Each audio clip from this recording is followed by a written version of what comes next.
every time is that they are watching.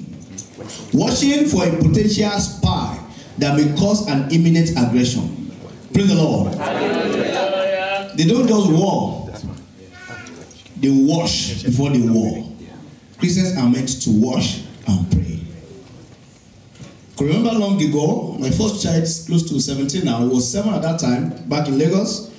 We were in a bus and we drove through past a police station at 9 a.m. The police are there were doing their morning parade.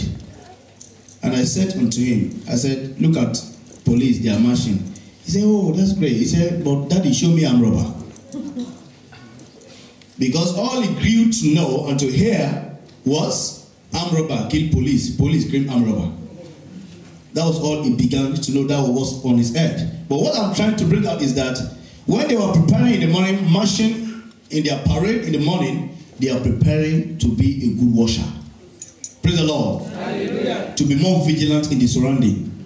To wash. Soldiers wash before the war.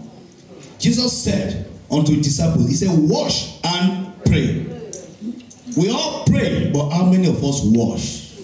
We're going to study the life of someone who was able to see beyond his nose, who was able to wash, and who gained the reward of a good washer. He gained the reward of a good washer.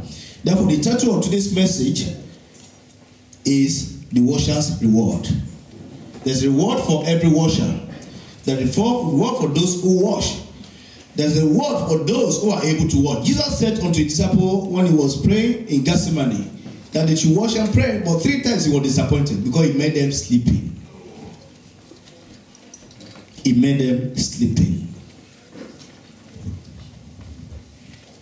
Those who wash sometimes not need to please themselves all the time. Jonathan was the son of Saul, but he chose to strengthen the hand of David in the Lord. He chose to strengthen the hand of David in the Lord. He said unto him, fear not, because the hand of my father Saul will not get you. Those who wash, they always wash because they know there is a reward in washing. When we pray and we fail to wash, then we will, just like Jesus told his disciples, that they should not fall into temptation. So that they will not fall into temptation. But if we fail to wash, temptation is near. And I pray that will not be our portion in Jesus' name. Yeah. That will not be our portion in Jesus' name. Yeah. How do you wash? We all pray.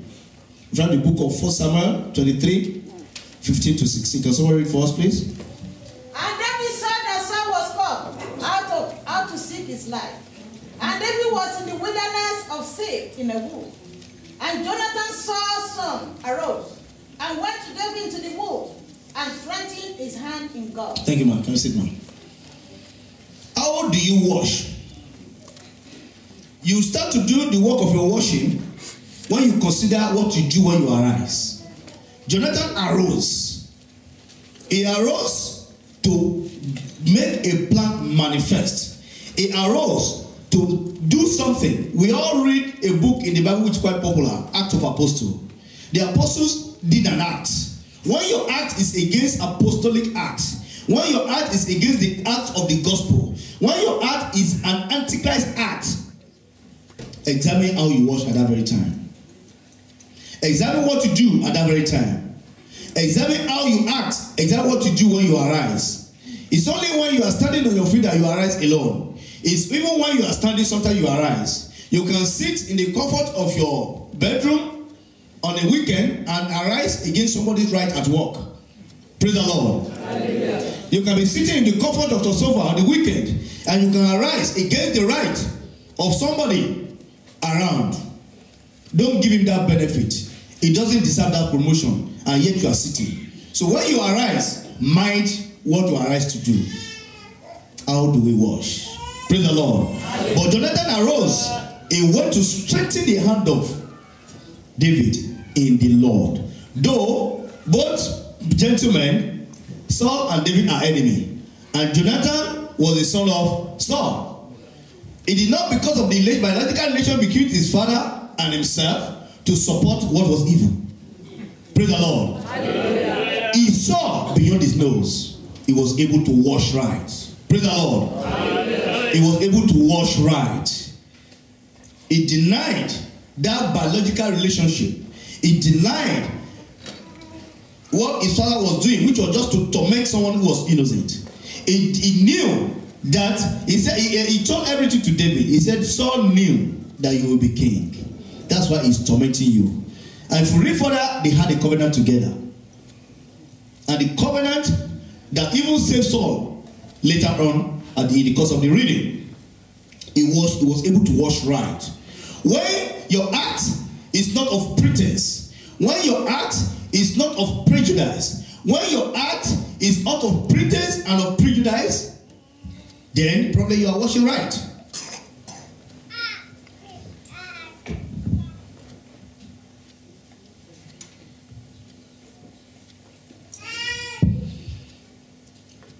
How do you now wash when your language is not purified?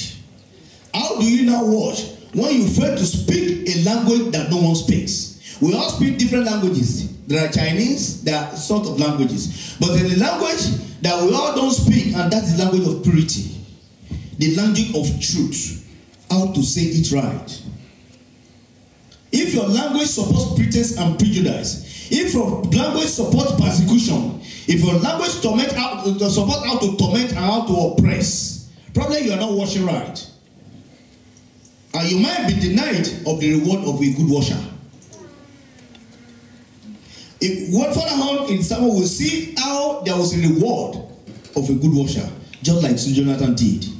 He strengthened the hand of David in the Lord. He encouraged him, probably without the support of Jonathan. Probably if Jonathan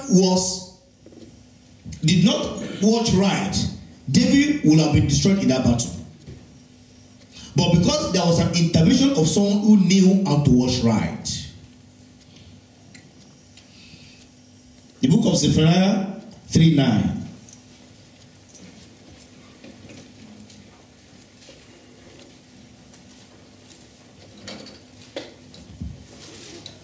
Zephaniah 3:9. For them, Yes, ma'am. I will restore to the people a pure language, that they all may call on the name of the Lord, to serve him with one consent. Thank you very much, ma'am. When your language is not purified, when your language is not pure, you are not washing right. You are not a good washer. He said, I will return unto them a pure language. There are so many, we have not even exhausted the language we have now. Back home in Nigeria, there are 250 ethnic languages. But yet, none of them may be pure. Praise the Lord. Hallelujah. None of them may be pure. Pure language of purity, language of truth, language of the gospel is a language of divine. It's a language that enables you to watch right, and the reward will be preserved for you. May God help us in Jesus' name. Amen. When your language is pure and when your language is right, when your language is truth, when your language does not support pretense and prejudice, probably you are watching right.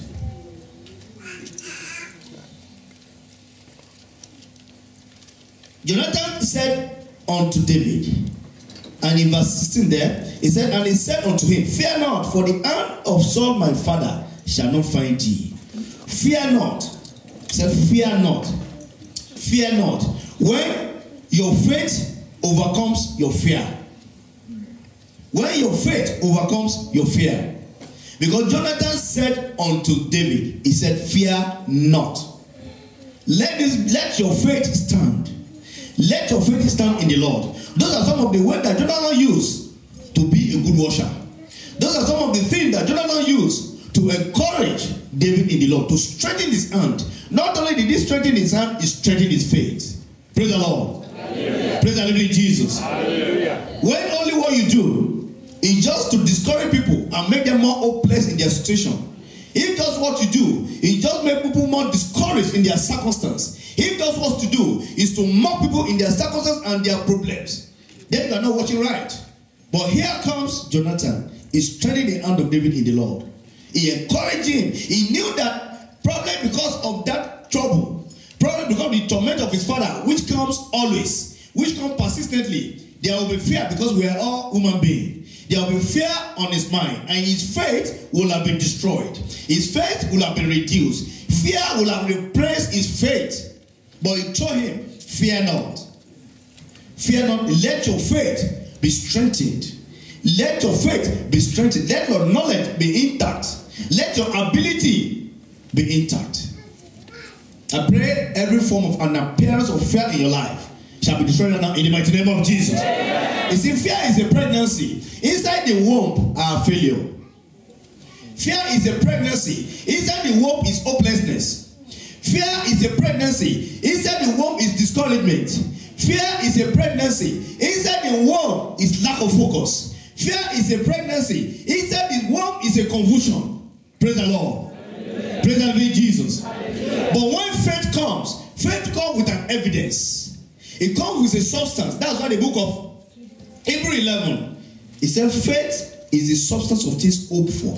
Substance is used in that context as something that is inexhaustible, as something that cannot finish. Which means your faith should not finish. Praise the Lord. Amen. If it's a child that you are looking for, and probably you have been praying and waiting, and you think this is too long of a waiting, and you believe, well, my dear, I'm not tired. Let us go for adoption. My dear, I'm not tired. I won't go to children's birthday again because I'm ashamed I have not done my own. Praise the Lord. Amen. As you are hearing this word now, God will touch your womb in Jesus' name. Amen. Put your hands on your head. Lay your hands on your head. Lay your hands on your head, please. Do not fold your hands on your head. Just lay your hands on your head. Don't fold them. Don't put more weight, but lay it. At this very time, the Lord will touch the womb of those who are still waiting in the mighty name of Jesus. Amen. And there will be supernatural turnaround. Amen. And the glory of God will manifest in Jesus' name. Amen. Fear is pregnant, like I said, full of discouragement, failure, and lack of focus. But faith is a substance. It is inexhaustible. It doesn't have to finish. You can't say, I'm now tired. I can't be faithful anymore. Because it's a substance. It is inexhaustible. It's a liquid. It nourishes. It strengthens. It goes on. I said, and it's an evidence of things that is not seen. When you go to a law court, they want to see evidence, isn't it? They want to see and touch the evidence. They even want to examine the evidence of the crime to be able to know whether somebody is guilty or not. To be able to separate the guilt from the innocence. The world wants to see an evidence, but you cannot see a faith. Praise the Lord. Amen. You cannot see a faith. Faith is of God. You cannot pretend to be faithful. You cannot pretend to be faithful because you are only faithful to God. And God is a spirit. And those that worship him in spirit and in truth. But the Bible describes faith as an evidence of things that is not seen. So it's an invisible evidence of serving God. A visible evidence of serving God. So when you demonstrate your faith, when your faith is not discouraged, when your faith is not shifted, when your faith is not distracted, then fear is gone. So if you see somebody who is fearful of his circumstance, fearful of the unknown, fearful of the future, and yet you pull him down in his terrible circumstance, you are not watching right. You are not watching right. Jonathan strengthened the hand of David in the Lord. He said to him, fear not. Don't let fear be in one of your subjects. Don't let this circumstance overwhelm you. Because it's just for a moment. Praise the Lord. Amen. It's just for a moment. Fear, like I said, is a pregnancy. Pregnancy is a moment. It's a stage. It's even delicate. It's only God that makes it joyous. It's a moment. It lasts for some time, for 9 months, and you deliver. Isn't it? And you rejoice. At that 9 months you have been praying, God, let me deliver safely. But faith is inexhaustible. It lasts longer. It lasts till eternity. It's a real evidence of serving God. It's a real evidence of proclamation of the power of the Lord in your life. It nourishes you, it moves you on. Because it is inevitable there will be challenges. Challenges are inevitable. Challenges are inevitable. You overcome and you overcome. What makes you overcome all the time? It is your faith in God. But when you see someone's circumstance as terrible and fearful, and yet you discourage him, and yet you pull him down, and yet you destroy him, and yet you don't expect him to have anything good, you are not a good watcher at that very time. Jonathan's position was that he stood for the truth. That position was that he stood to encourage the one that is persecuted. He stood to encourage the one that is tormented. He stood to encourage the one that is chased around for no reason. He said to him, he strengthened his hand into the Lord, and he said, fear not. I pray every fear in your life, God will remove and destroy them in the mighty name of Jesus. If your circumstance is making you to fear, it's just for a moment to be able to distract you from your focus. It's just a moment to be able to hinder you from your focus. It's just for a moment to see whether your faith will vanish. Your faith will not vanish in Jesus' name. Amen.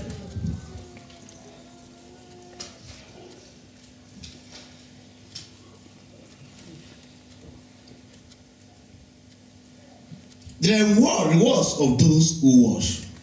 Those who watch have a reward. 2 Samuel 9, verse 1. And David said, yes, is there yet any that is left of the house of Saul, that I may show him kindness for Jonathan's sake? Praise the Lord. Hallelujah. Praise the living Jesus. Hallelujah. Is there anyone left in the house of Saul that I show him kindness? For whose sake? Jonathan's sake. Because he was able to watch right. He planned it ahead, and the reward came into Mephibosheth. Is there anyone in such house so that I can show him the kindness of God? When you watch right, the kindness of God is intact for you. The kindness of God is preserved for you. The kindness is preserved for you for the day ahead. It's an investment when you watch right. Jonathan was able to watch right. David, now the glorious day for David, the day of comfort, the day as a king, he was now able to decide, who do I show kindness to? Who do I show the kindness of God to? Not the kindness of man, the kindness that came from God. Because it is not easy for you to say, well, this is a vertical relationship, let me support this person. But a kindness that comes from above, let me show it to him because of the sake of Jonathan. So when you watch right, when you are able to watch right, then the kindness of God shall be your portion in Jesus' name. Amen. There was a man in the book of Luke. His right hand was withered. But he was there when Jesus was teaching. Sometimes your circumstances tell you it is too much, I can't come to church. Praise the Lord. I have no job, I have no child. I have no focus, I have nothing. Nothing is working around in my life. Why should I come to church and waste about 4 hours again? But this man had a withered hand, yet he showed up when Jesus was teaching. Praise the Lord. That's how to watch right. You overcome your limitation at that very time. You overcome your hindrance at that very time. That's how to be a good watcher. And this man gained the gain of somebody who was watching right. His right hand was restored. Probably you are here today, you are not physically withered in your right hand. But probably your right has been withered somewhere. Or your right has been hurt somewhere. Or your right has been held in captive somewhere. You have been denied what belonged to you in the past 10 years. Today, there shall be a restoration of your right in the mighty name of Jesus. There shall be a restoration of your right in the mighty name of Jesus. This man's right hand was withered. If you check in that book, he was even sitting. He could not even bring his head out. He was sitting, almost hiding himself. When Jesus wanted to heal him, he said, come forth. Come and stay in the middle. Because you are supposed to be celebrated. Amen. Praise the Lord. Amen. Because you are supposed to be honored. Your right should be restored to you. Not tomorrow, but now. Amen. Jesus said that to him, and his right was restored. How did he watch right in that circumstance? He watched right by coming into the presence of God. He watched right by coming into lectures. He watched right by listening into the word of the gospel. He watched right by coming despite his terrible circumstance. Despite his bad hand. Yes, there's a bad circumstance. You have no job, you have no food, you can't pay your rent. The thing is bad. It's only affecting your flesh, it doesn't affect your spirit. Praise the Lord. Praise the living Jesus. When Jesus said it is those who are well need no physician. He was not talking about physical unhealthiness. He was not talking about physical illness. He was talking about spiritual illness, such as the one that will keep you at home when you are supposed to be in the presence of God. Such much as the one that could make you late when you can choose to come early. So that the one that can make you decide, let me spend 1 hour instead of 4 hours that people are spending in churches. I greet you today, good husband. You do not cheat your wife, or you cheat when it comes to time. When it comes to time. Praise the Lord. I greet you, good wife. You do not cheat your husband, but you become a cheater when it comes to time. People spend 4 hours in church, you only spend 1 hour. And it is as good as that. The time for a change has come. And the power to make a change, the Lord shall give to you in Jesus' name. Yeah. The strength that comes from within, that makes you make a change, and you come forward and say, you look, I used to be a late comer. Now I can't sit at home after 9. I have to be in church. That will be our testimony in Jesus' name. Yeah. And the reward of walking right, or washing right, shall not elude us when we do so. Amen. The reward of walking right shall not elude us in Jesus' name. Amen. Most of the times, we want to wash right. The disciples of Christ were meant to be praying with Christ. Jesus said, "Watch with me." Not that Jesus was fearful, probably he will be kidnapped. No. Praise the Lord. Not that Jesus was fearful of staying there alone, but he wanted them to be watching. He wanted them to be vigilant. He expected them to keep watch. He expected them to acquire power from within. But yet they fell 3 times. They were even sleeping. And Jesus said, so that you don't fall into temptation. They do not have a portion in the race of the kingdom. If it is for man, and you are looking, that makes you reduce the race of how you wash, it's a pity you may miss it. Because if it comes to man, even God at the time said he regretted for creating man. Praise the Lord. Hallelujah. If not because of man, reduce the race of your kingdom, it's not good enough. You are not a good washer, and the reward may not come. But I pray for you today, a renewed spirit, a renewed power to be a good washer. God shall give to you in the mighty name of Jesus. God shall give to you in the mighty name of Jesus. Jesus said unto them, can't you watch for me at least for 1 hour? Can't you keep on? He expected, because he was already going to be betrayed. He knew his time was up, but the church he was building, he expected them to be of power. He expected them to have their power all the time. He doesn't expect them to be late. He doesn't expect them to be lacking in their zeal for God. If it is for man, man may disappoint you. Man may deliberately provoke you to make your zeal as a good washer reduce. But that is not how you wash. You only wash according to the race of the salvation. For man, God said he regretted and he grieved him in his heart that he made man. But God never regret his plan for salvation. Praise the Lord. Hallelujah. God has not called you for any man. He has not called you for any woman. He has called you for the part of glory for salvation.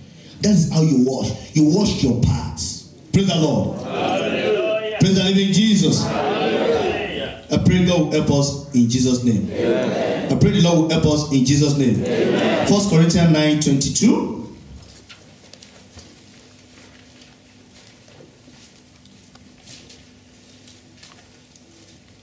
To the weak became I as weak, that I might gain the weak.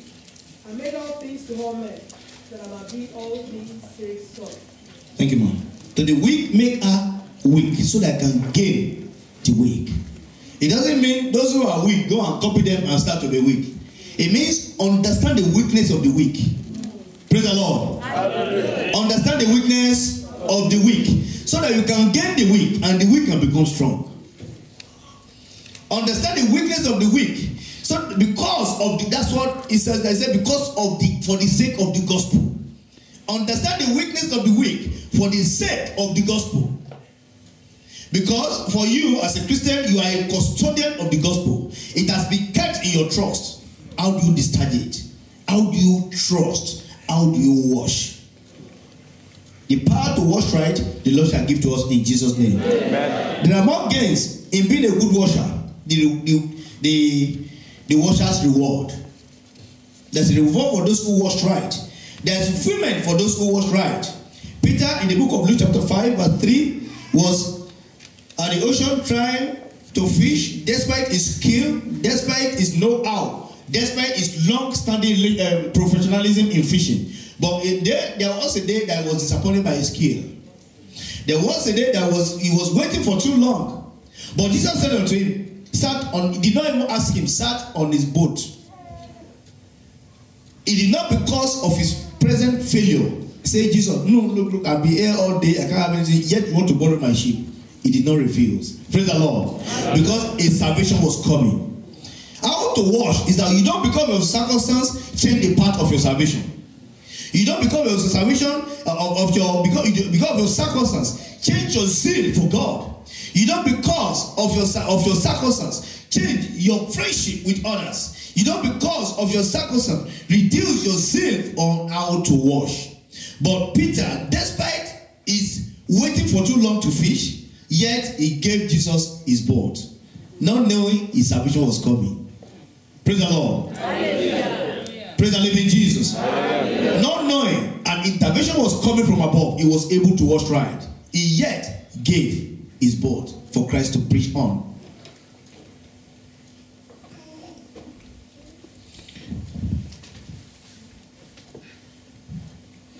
There's a reward for those who wash. There's a reward for those who keep on. There's a reward for those who manifest the power and the willingness of God. There's a reward for those who preach the gospel. There's a reward for those who know how to wash right. Who beat the determination.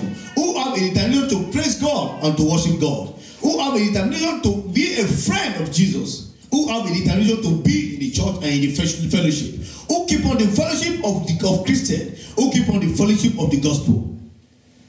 There's a reward, and I pray that reward will not elude you in Jesus' name. Amen. That reward will not elude you in Jesus' name. Amen.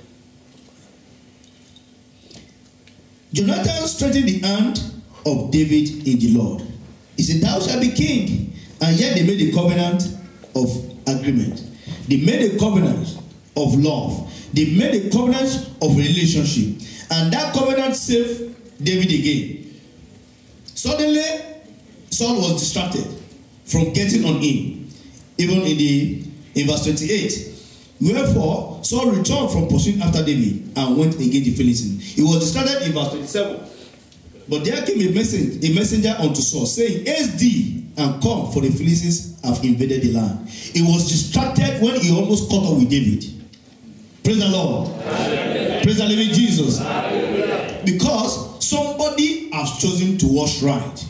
And he has pronounced a statement. Sometimes your statement comes from you that is divine, but you know it not. Because you are not prepared to wash right. Jonathan said, the hand of my father will not get you. That was a divine agreement. That was a divine way. Probably that was what saved him when he was about to be caught. Yet a messenger came, and God sent a messenger, go and save him. Go and distract him from this evil task. Go and distract him from his target. Bring him away. And yet he chased Philistines. And yet God saved David. Because Jonathan chose to wash right. Sometimes you wash, probably you are not washing right. But God will teach you how to wash right. Amen. The Lord will teach you how to wash right. Amen. Because He doesn't want the rewards to elude your life. It's the reward of washing right is one of the package for blessing you.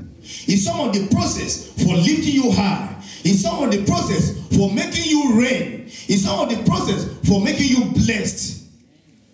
Those are He has given you that potential to know how to wash right. So that's why I said, when you arose, what do you arise to do?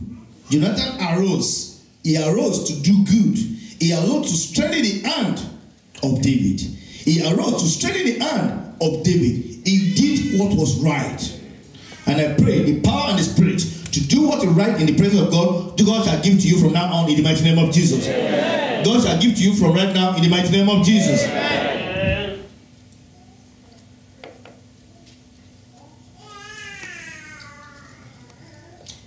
Genesis 15, 1-2.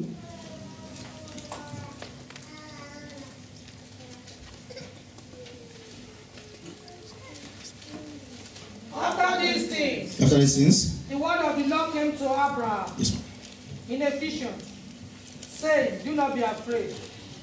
Abraham, do not be afraid, Abraham. I'm your shield. You are exceedingly great reward.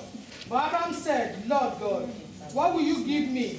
Seeing I go childless.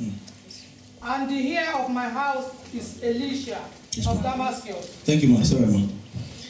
Abraham knew that it's only God who knew that he was childless. He asked God a question of faith. He said, seeing that I go childless, you know, oh God, that I have no child. You know, oh God, that I have no child of my own. What will you give me? Praise the Lord. Hallelujah. He was able to combine his faith to ask for the one who is faithful about his need.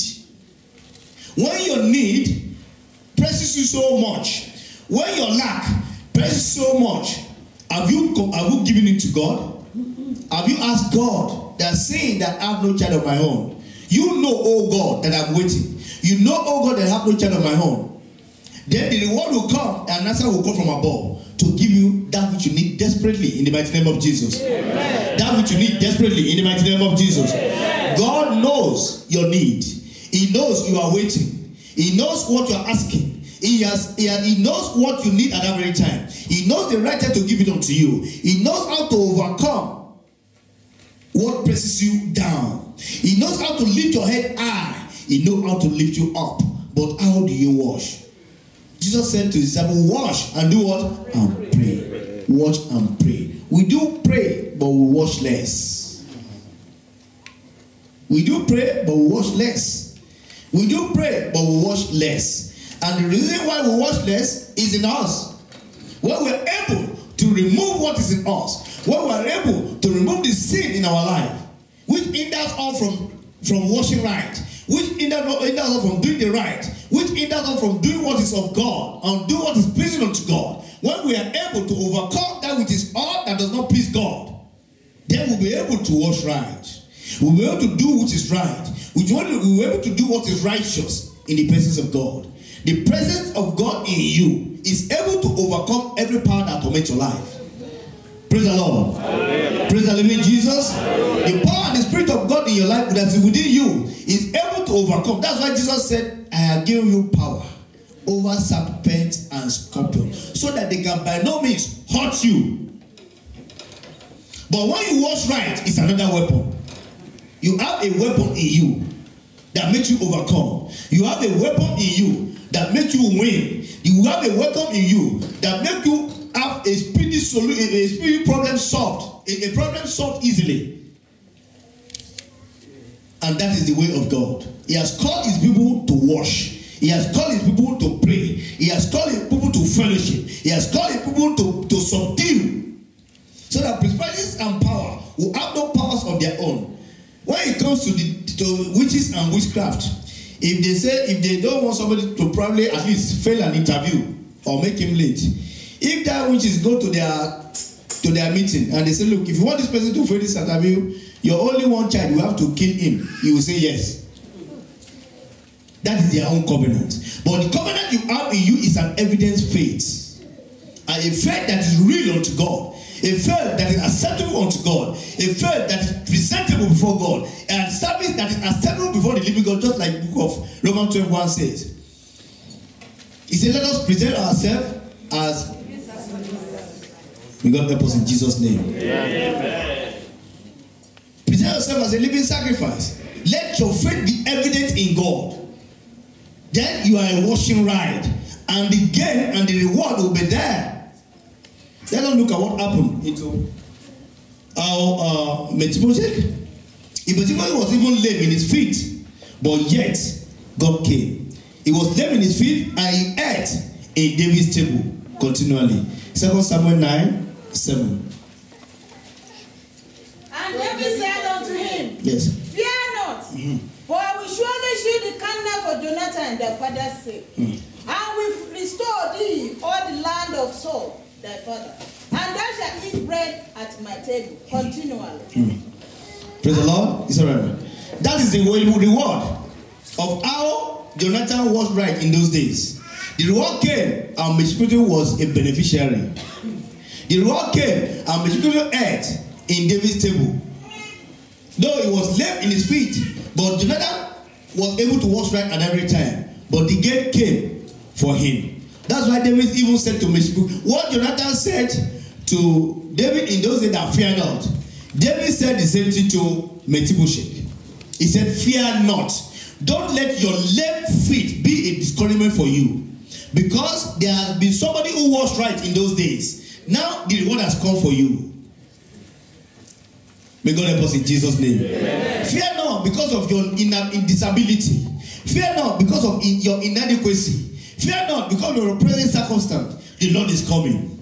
He's coming to lift you high. He's coming to answer you. He's coming to bless you. He's coming to prosper you. Amen. In Jesus' name. Amen. The reward came and he was able to accept it. The reward came because somebody was able to walk right. It will come so close. It is not, the reward is not that far away from you. The reward it won't come as a mirage. It's not a mirage. It is real. The reward is not a mirage, it is real. It comes so close, it comes so quickly, because you have been able to deny. So if you want to watch right, it doesn't mean you have to please yourself all the time. Praise the Lord. Hallelujah. It doesn't mean you have to please yourself all the time. Sometimes you may be displeased, because what you want to give God must cost you.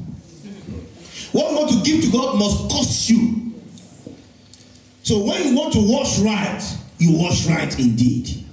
You wash right when you're right, when your language is pure, when your language is of the truth. Jonathan was able to establish the truth. Jonathan was able to utter the truth so that David will be encouraged. No one will do that and will not be encouraged. Praise the Lord. He will be encouraged because even if the battle is more than that, you say, well, I have somebody that God has sent to me. I have somebody that encourages me. I have somebody who tells me that my fear is nothing, that I should keep my faith intact. And the power to keep your faith intact, the Lord shall give to you in Jesus' name. Yeah. Shall we rest on our feet? We want to pray and tell God, Father Lord, the spirit and the power to wash right, the encouragement to wash right, even in anything I face in my life, because you are the one that created me. You created me in the womb where I could not make a decision, in the womb that's full of water and blood, where I could not even do anything, or I was only waiting for your manifestation. Father, in my life, Father Lord, the power and the spirit to wash and to pray. Father, give unto me. Are you praying? Pray loud, pray loud.